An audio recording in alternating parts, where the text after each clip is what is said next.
Marriage is supposed to be about love, trust, and partnership. Hold on, here she comes, my bitch wife. She's such a... But in the Real Housewives universe, it's often about infidelity, manipulation, and behaviour so toxic, it makes you want to throw your remote at the TV. It'd be easy for me to take the seatbelt off of you and hit the brakes. We sure did. So she can fly her ass through the window, you know. So buckle up, because we're counting down the men who took for better or worse and made it a living nightmare. These are the worst husbands in Real Housewives history. Jim Marchese. Jim Marchese walked onto Real Housewives of New Jersey, season 6 in his sweater vest and glasses, looking like he was about to ask if you'd filed your quarterly tax reports. But within weeks, this mortgage lender from Colt's Neck became the husband that made viewers want to throw their remote through the TV. Jim was married to Amber Marchese, a cancer survivor turned aspiring actress, and at first he seemed content playing the supportive background husband. That lasted about 3 episodes. Everything changed at a party when Amber got physical with another housewife. I'm not going to divulge what Bobby told me about your family and everything about you guys, but I'm not going there. Jim's response. He unleashed a verbal scorched earth campaign that would make a military general blush. At that same party, he went nuclear on 3 housewives at once, calling out Dina Manzo, Melissa Gorga, and even Teresa Giudice about her legal problems, which had been the unspoken elephant in the room all season. Please, he's a little bitch. Let him come. Let him be a man and come to this house. Come on, bro. We gonna talk to him. Come on. Are you nuts, bro? That's somebody's wife, dude. I don't give a His delivery was so condescending and ruthless that Dina delivered one of the most iconic reads in Housewives history, saying the magnitude of his douchebaggery could clean a whale's vagina. And honestly, she wasn't wrong. In a man's world, Jim is considered a bitch. But Jim didn't stop there. Later in the season, he dropped a bomb at a gathering by loudly announcing a rumour that Teresa Aprea's husband had slept with her mother, and he did it in front of nearly the entire cast with zero tact. His exact words? "No, but I think he fucked your mom." The room went silent. Jaws dropped. It was reality TV gold and real-life horror at the same time. You're doing it to be a ball buster, because that's what Of course, you are. we're busting balls. We're It's guys. not busting balls. You know what? I called Joe a dumb f***. He says I got no dick. Oh, yeah, It's that what was a very guys fun- do. that was a fun You hide scene. in the bathroom. That's what That was guys good. do. Yeah, Jim's defence for all this. He claimed he was unfiltered and straightforward. But here's where it gets darker. After the show, Jim's own son Michael came forward with devastating allegations. Michael claimed that when he came out as gay at 18, Jim subjected him to 2 weeks of mental abuse before kicking him out. Even worse, Michael alleged that Jim refused to pay for his college unless he lived according to his standards, meaning pretending to be straight. And even though my dad isn't going to accept me, or at least not any time soon, according to him, but Jim denied the claims were about sexuality, saying it was about which school Michael chose. But his public comments told a different story. He compared being gay to buying a car at 16, saying his son was mentally ill for coming out so young. He even tweeted that having a gay son was a curse and a parent's nightmare. Jim and Amber left the show after 1 season, with Amber claiming it wasn't what they expected. But the damage was done. Jim Marchese had secured his spot as not just a bad husband on camera, but someone whose behaviour off camera revealed an even uglier truth. Joe Giudice, Joe, Juicy Joe, the man who made prison jumpsuits look almost fashionable. When Real Housewives of New Jersey premiered in 2009, Joe and Teresa seemed like the Italian-American dream couple. They grew up together in New Jersey, their parents were best friends, and Teresa had been crushing on Joe since 3rd grade. They had 4 daughters, bragged about their sex life, and appeared madly in love. But behind that facade was a marriage held together by loyalty, delusion, and a whole lot of legal trouble. Let's start with the casual misogyny. In season 4, Joe was caught on a hot mic calling Teresa a bitch and a coot during a phone call with a business associate. Hold on, here she comes, my bitch wife. She's such a... But anyway, I'm gonna hang up. Teresa didn't find out until the episode aired a year later. Her response? She excused it by saying men are animals, and that she'd rather have Joe call her names than act like a gentleman and cheat with a mistress. Can't control what comes out of my husband's mouth. I mean, Joe's Joe. You know, he likes to speak his mind. But, you know, Joe's Joe. Girl, those shouldn't be your only 2 options. But of course, Joe gave her both. Throughout the series, Joe was repeatedly accused of cheating. In 2013, he was photographed having cozy coffee dates with mystery women. In 2014, just weeks before Teresa went to prison, he was accused of hooking up with someone at a New Jersey hotel. Then in 2015, while Teresa was locked up, he was spotted again with a younger woman who witnesses said he had chemistry with. Joe denied everything, but the smoke kept coming. Now let's talk about the crimes that sent both of them to prison. In 2014, Joe pleaded guilty to 5 counts of bankruptcy and mail fraud, while Teresa pleaded guilty to 4. They were originally facing 39 counts of fraud and tax charges, including conspiracy, bank fraud, and making false statements on loan applications. Teresa tried to play the innocent housewife card, claiming she didn't know what Joe was doing with their finances, and that she didn't realise she was committing crimes. This is the same woman who lied about being a real estate agent to secure a mortgage loan. The math wasn't mathing. Teresa served 11.5 months in prison, starting in 2015, and Joe followed in 2016 with a 41-month sentence. But here's where the resentment really festered. Teresa's mother passed away in March 2017, while Teresa was out but still dealing with the aftermath of incarceration. Teresa blamed Joe entirely for losing that time with her mum. "I feel like it's his fault," she said on camera, adding that she never signed up for this nightmare. And if you're thinking, well, at least they supported each other during their prison time, think again. When Teresa was locked up, Joe brought their daughters for 3-hour visits regularly. But when Joe went to prison, Teresa visited every other weekend when the kids didn't have activities. And when Joe was moved to ICE detention facing deportation, Teresa reportedly couldn't visit because her filming schedule was too hectic. Let that sink in. Bravo filming was more important than seeing her husband before he potentially got deported, which, by the way, he did. Joe was deported to Italy in October 2019 because, plot twist, despite living in the US since he was a child, he never became a citizen. Teresa made it clear she had zero interest in moving to Italy with him, saying it would be a culture shock for their daughters. Meanwhile, Joe allegedly started dating again almost immediately after landing in Italy. The final nail in the coffin? A phone call that aired in season 10, where Joe told Teresa, "Like I even wanted to get married?" No. After 20 years of marriage and 4 kids, he dropped that bomb.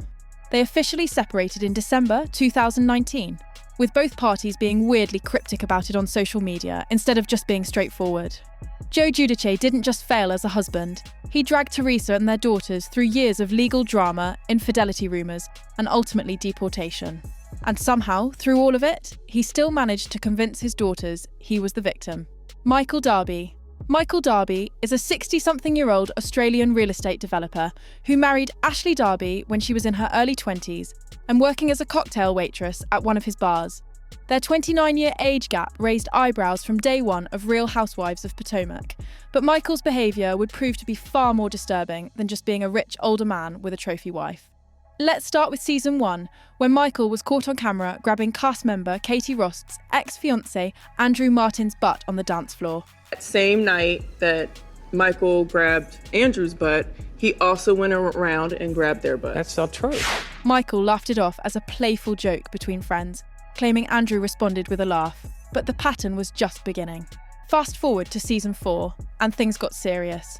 During filming at Monique Samuels' Rainbow Baby Shower in September 2018, a Bravo cameraman named Orville Palmer accused Michael of groping his butt. According to court documents, Palmer said when he turned around, Michael smiled and gave him a flirtatious look. Hey, bud. All right.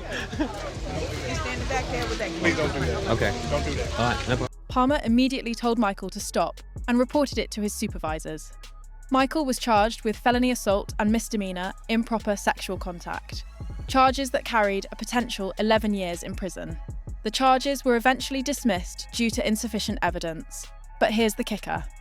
At the season 4 reunion, cast member Robin Dixon revealed that multiple producers also reported that Michael grabbed their butts that same night. Michael denied everything. Production footage from the incident aired on the show, and you could hear the cameraman telling Michael, "Please don't do that." Michael's response, just a casual, "okay," before walking away. Bravo temporarily suspended Michael from filming during the investigation, but once charges were dropped, he was back on camera like nothing happened. His wife Ashley stood by him throughout, even though she admitted on the show that she didn't fully trust him. And if you're enjoying this countdown of terrible husbands, make sure to hit that subscribe button and drop a like. because we're just getting started, and trust me, it gets worse.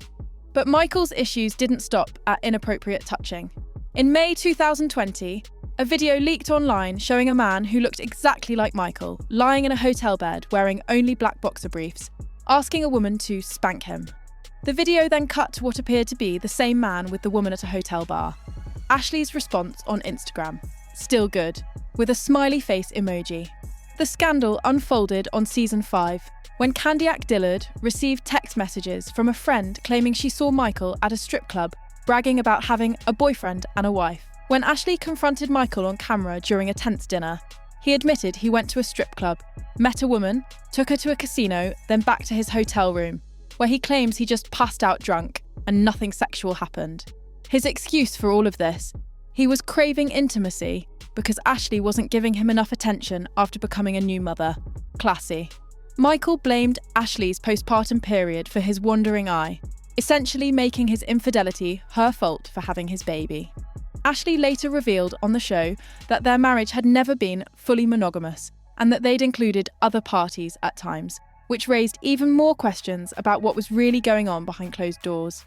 The weirdest part? Michael's disturbing laugh that punctuated every uncomfortable moment.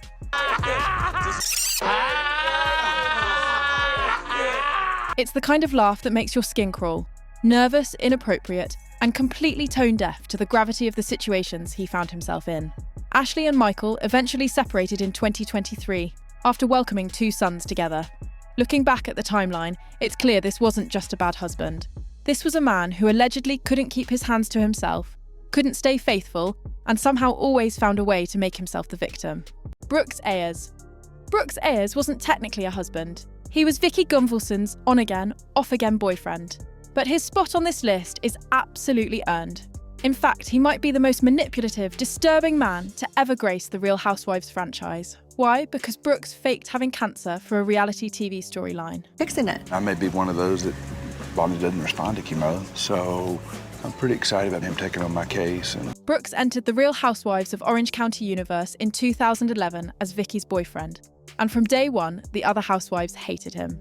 They accused him of being a con man, a gold digger, and using Vicky for fame and money. But nothing could have prepared anyone for what came next. Brooks and Vicky broke up in 2013, but they reconciled in fall 2014, when Brooks revealed he supposedly had stage 3 non-Hodgkin's lymphoma. And when she looks across me and goes, "What are you going to do if he dies?" Well, you know what? I'm going to be one sorry, lonely person because he's my best friend. How dare her question his health care? Vicky? It's disgusting to me. The diagnosis became a major storyline on the show, with Brooks milking sympathy at every turn. But the other housewives, particularly Tamra Judge and Megan King Edmonds, weren't buying it. They started questioning inconsistencies in his story. Why wasn't he losing weight from chemo? Why did he look perfectly healthy? Where was the actual proof? During season 10, Megan went full detective mode and even called Brooks's doctor to fact-check his claims. The interview that I did with you last time, you said twice that you were diagnosed in October. Mm-hmm. You just said then you were diagnosed in September. Why the difference in... So a year ago, Shannon Beador caught Brooks presenting a doctored PET scan document from a radiology centre. The evidence was mounting, but Brooks kept doubling down. In September 2015, he vehemently denied faking cancer and even did an interview with E! News, where he provided medical documents supposedly proving he received chemotherapy at City of Hope Medical Center in California. But here's where it all came crashing down. E! News investigated those documents and found 6 major inconsistencies. The City of Hope logos were different, the addresses didn't match, and invoice numbers were wrong. Then City of Hope themselves confirmed they had never treated anyone named David Brooks Ayers at their facility. Ever. Caught red-handed, Brooks finally admitted, in November 2015, that he fabricated the documents. His statement? "Words cannot express the deep regret that I have in fabricating documents to prove to the world that I, in fact, have cancer. What I did was wrong and inexcusable. I acted alone, without Vicky's knowledge, to produce documents for a reality TV show." But even after admitting to forging medical records, Brooks still claimed he actually had cancer and was just keeping the real treatment details private. Nobody believed him. The man literally created fake hospital invoices in what looked like Microsoft Paint just to maintain a storyline on a reality show. And it gets worse. Before all this came out, Vicky's daughter, Brianna, revealed at the reunion that Brooks had sexually harassed her at a party while she was pregnant. He seriously, that's You think like, I'm just scary. upset, like, oh, I That's think scary. he's creepy. Oh, he talked to me about his size. Like, Vicky, it's beyond that. Done. You guys, no, stop it. She said he wanted to show her his ween and told her his nickname was Girth Brooks. Brooks denied it, of course. Brianna also claimed she witnessed Brooks being physically abusive toward Vicky, grabbing and shaking her. Vicky initially denied it, then admitted he was more verbally abusive than physical. The big question that haunted the entire scandal: did Vicky know? She claimed Brooks duped her and that she went with him to chemotherapy appointments at City of Hope, sitting in the waiting room for 4 hours. But if City of Hope never treated him, what was Vicky doing during those 4 hours? The timeline didn't add up. Either Vicky was lying about going to chemo, or Brooks had an elaborate setup to fake treatments. Neither option looked good. Vicky insisted she was bullied and humiliated by viewers and her castmates over Brooks's lies. But faking cancer isn't just bad television, it's a disgusting exploitation of people who actually suffer from the disease. Brooks' heirs used one of the most horrific illnesses imaginable as a prop for fame and sympathy, and in doing so, became one of the most reviled men in Bravo history. Kordell Stewart. Kordell/Stewart was a former NFL quarterback who married Portia Williams in a lavish ceremony that aired on WETV's Platinum Weddings in 2011. When they joined Real Housewives of Atlanta in season 5, Portia was the proud traditional housewife, the youngest cast member in franchise history at the time. But what viewers witnessed wasn't a fairy tale marriage. It was a masterclass in control, disguised as traditional values. From the beginning, Kordell made it crystal clear he was the man of the house. In one particularly telling scene, Portia tried to explain her trip to Vegas to Kordell. The other ladies had criticised her for not going to the strip club with them, saying Kordell was too controlling. Things that we do, we should all do things together. They somehow spent it into saying that Kordell is controlling. Portia defended him, saying, "I'm just glad that Kordell let me come to Vegas, and my husband lets me because I respect his opinion." Kordell's response: I'm in control. You in control of what? Well, just in general, I'm in control. It's like, "I'm in control. I have responsibilities. I'm not controlling. I'm just in control." If that sounds confusing, it's because it is. It was verbal gymnastics to justify his iron grip on Portia's life without admitting he was, in fact, controlling her every move. The most disturbing moment came when Kordell essentially forced Portia to choose between having a career and having a baby. He wanted her to be a stay-at-home mom, with no outside interests, while he got to go hustle as the man. The way he spoke to her was hostile and condescending, dripping with outdated gender roles that even the other housewives couldn't ignore.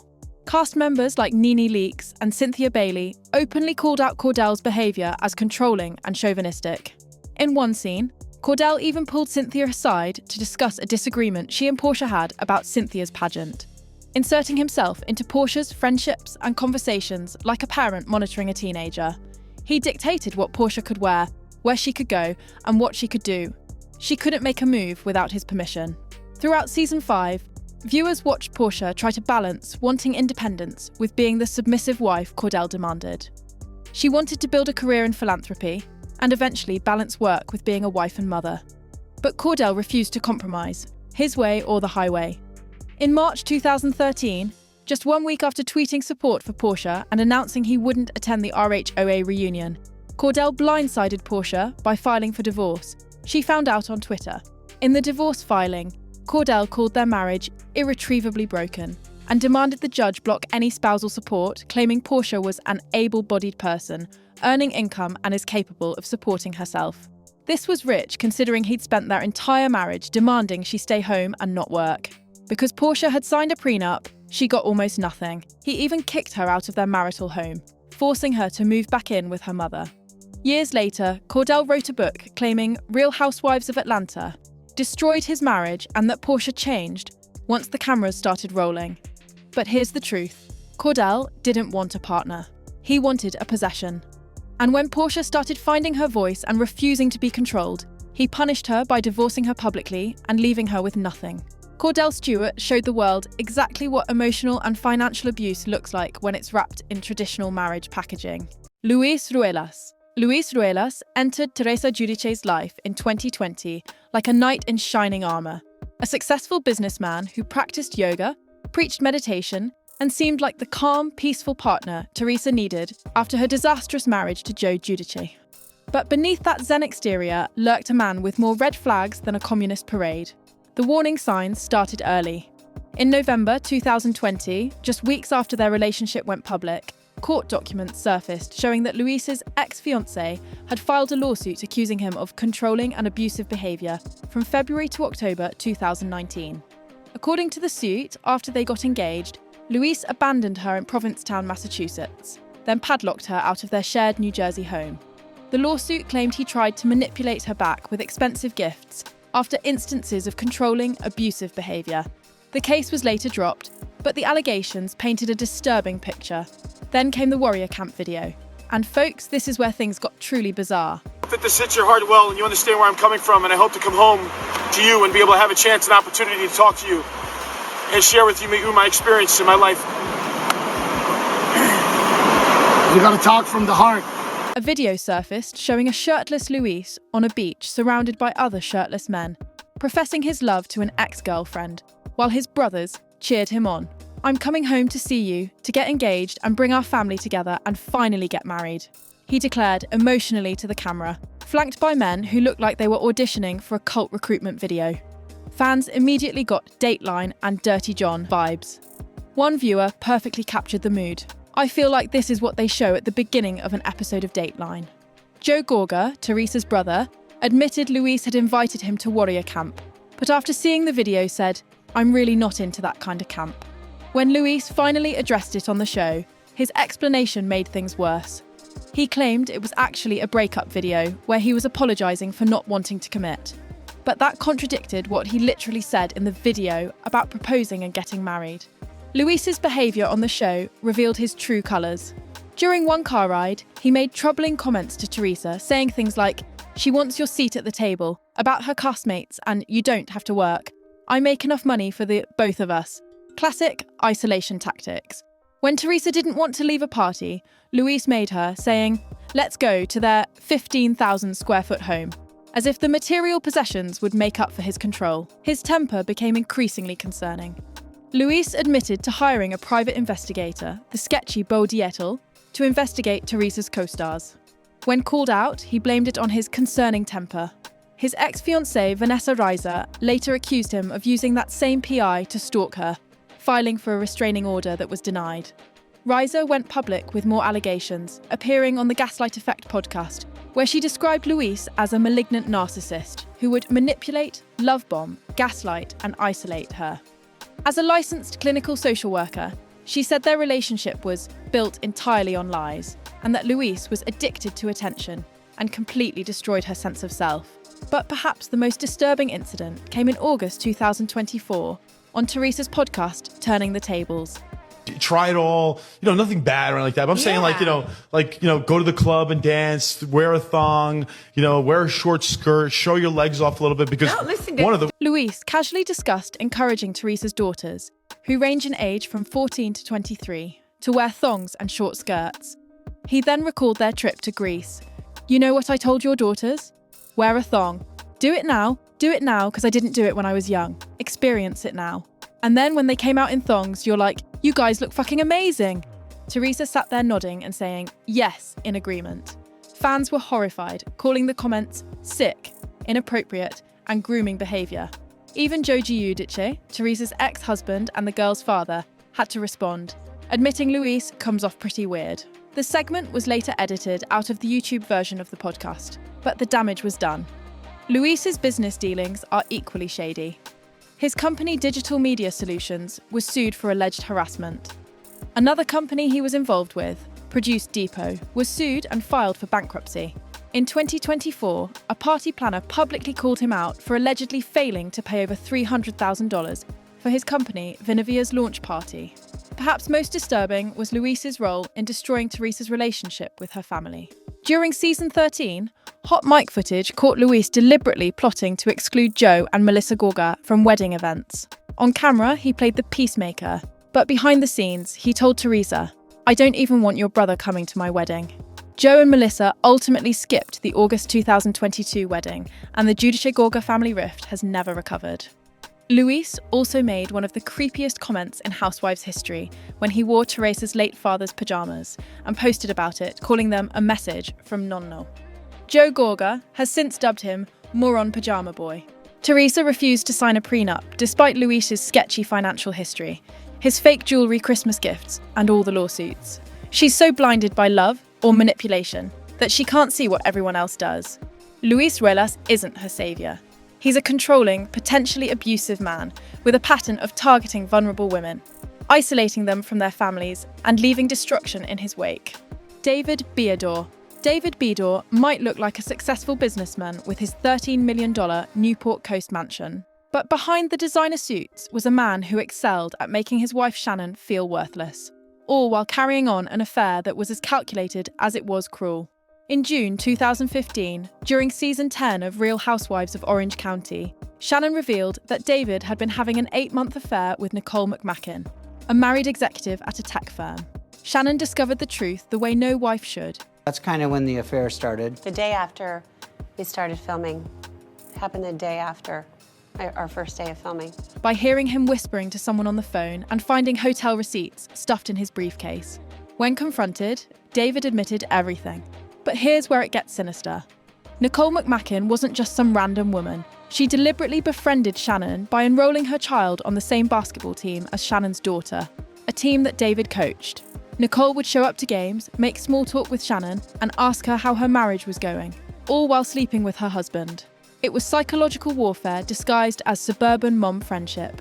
David's affair gave him new life, according to his own words on camera. A comment that Shannon said felt like being punched in the stomach. Meanwhile, during those 2 weeks when David left Shannon for his mistress, he'd still show up to pick the kids up from school like nothing was wrong, playing devoted dad while destroying his wife emotionally. And David's family, they blamed Shannon for the affair. Shannon fought to save the marriage. She went through intense couples counselling, renewed their vows in a surprise ceremony that David orchestrated, and publicly proclaimed her trust in him. Divorce is not an option, she said repeatedly. But David's behaviour told a different story. As Shannon struggled with the trauma of his betrayal, she gained 40 pounds from the stress. And how did David respond? He made her feel disgusting. Shannon confided to her mother on camera saying, "When I look in the mirror, I don't even recognise myself, and I know David is just disgusted with the whole thing." Instead of supporting his wife through the pain he caused, David made her feel unworthy because of how his infidelity had physically affected her. But perhaps the most disturbing moment came at an event when David was talking to other husbands about having children. One of the men mentioned they were trying for a third child after having 2 boys. David's response? "They say when you're happy, you make boys. And when you're not happy, you get girls. Right, Sophie?" He said this while looking directly at his eldest daughter, Sophie, then added, "I got 3 girls. Imagine being a young girl and hearing your father essentially say your existence is proof of his unhappiness." That level of cruelty, especially said so casually in front of his daughters, showed exactly who David was. A man who blamed everyone else for his misery while actively creating it. In October 2017, after 17 years of marriage, Shannon finally filed for separation, stating, "You need 2 people to make a marriage work, and that just wasn't happening in our relationship." David moved on almost immediately, meeting his now wife Leslie at a SoulCycle class just months after the split. Meanwhile, Shannon was left to pick up the pieces of her shattered self-esteem, her devastated daughters, and a marriage that David destroyed through infidelity, cruelty, and emotional neglect. Bob Whitfield. Bob Whitfield was a former NFL player who married Real Housewives of Atlanta OG Sheree Whitfield. They were together for 14 years, married for 7, and divorced in 2007. For years, their storyline on the show revolved around child support battles and Bob's attempts to win Sheree back. But in season 9, during what was supposed to be a romantic couple's trip to Maui, Bob revealed himself to be one of the most terrifying men in Housewives history. The horror unfolded in a car ride, with Sheree, Kenya Moore, and Phaedra Parks. It'd be easy for me to take the seatbelt off of you and hit the brakes. He sure did. So she can fly her ass through the window, you know. He said this, on camera, while laughing. Then, Bob had the audacity to claim he didn't remember ever being physically abusive. "I never hit her," he said, before asking Sheree directly, Have I ever physically touched you? Have I ever smacked you? Choked you? Have I ever choked you? For real, have I? I might have forgotten. When Sheree confirmed yes, he had choked her, Bob's response was sociopathic. Could you still breathe? He asked. Then came the line that made viewers' blood run cold. I don't remember choking her, but if I did, I'm sorry. 'Cause maybe I didn't choke you hard enough. I'll take the blame. I'll take it. I did it all. I f***ed up the relationship. But I ain't that dude no more. The gaslighting was breathtaking. The next day, Bob tried to apologise by buying Sheree a diamond ring at a jewellery store. But when she brought up his comments again, Bob started smiling. His defence? The only reason I can only laugh about it because I'll be crying. Maybe that was my coping mechanism to deal with this. His smile was too much for Sheree. She freed herself from his grip and stormed out of the store in tears. When Andy Cohen asked directly if Bob hit her, Sheree called them physical altercations and confirmed there was verbal and emotional abuse throughout their marriage. The other housewives rallied around her, but Bob's abuse wasn't the only issue. He also cheated on Sheree with a co-star named Tammy McCall Browning, and when they divorced, despite Sheree requesting $136,000 in child support, Bob filed for bankruptcy. His assets were sold for $174,000, and Sheree got nothing. He couldn't fulfill his responsibilities as a husband or a father.